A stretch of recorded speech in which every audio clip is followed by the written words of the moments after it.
गोकुळची सुनावणी पुन्हा लांबणीवर, निवडणूक पुढे जाण्याची शक्यता। जेवण म्हणजे फक्त पोटभरणं नसून ते चविष्ट आणि आरोग्यदायी हवं। म्हणूनच साई जीवन कोल्ड प्रेस्ड ऑइल बनवलंय सर्वोत्तम शेंगदाण्यांपासून।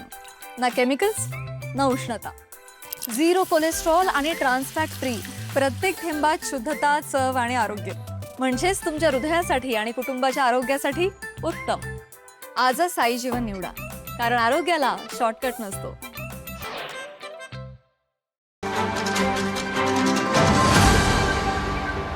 गोकुळच्या विद्यमान संचालक मंडळांची मुदत 4 मे 2026 रोजी संपत असून तत्पूर्वी मतदार यादीचा कार्यक्रम सुरू होणे अपेक्षित होते। मात्र 50 लिटरपेक्षा कमी संकलन असलेल्या 1050 संस्था आणि इतर काही संस्थांच्या पात्रतेबाबत हरकती दाखल झालेल्या याचिकांवर न्यायालय काय निर्णय देणार याकडे जिल्ह्याचे लक्ष लागले होते। मात्र आज सुनावणीत मतदार यादीचा कार्यक्रम जाहीर करण्यास स्थगिती दिली असून पुढील सुनावणी 22 एप्रिल रोजी होणार आहे। तसेच अव्यासानातील संस्थांबाबत सरकारला 22 तारखेच्या आत प्रतिज्ञापत्र सादर करण्याचे आदेश न्यायालयाने दिले आहेत।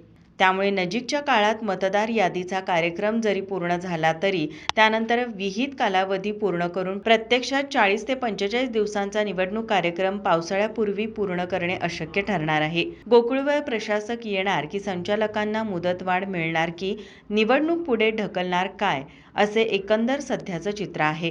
माझा महाराष्ट्र न्यूज कोल्हापूर। ताज्या घडामोडी पाहण्यासाठी माझा महाराष्ट्र न्यूजला आजच सबस्क्राईब करा।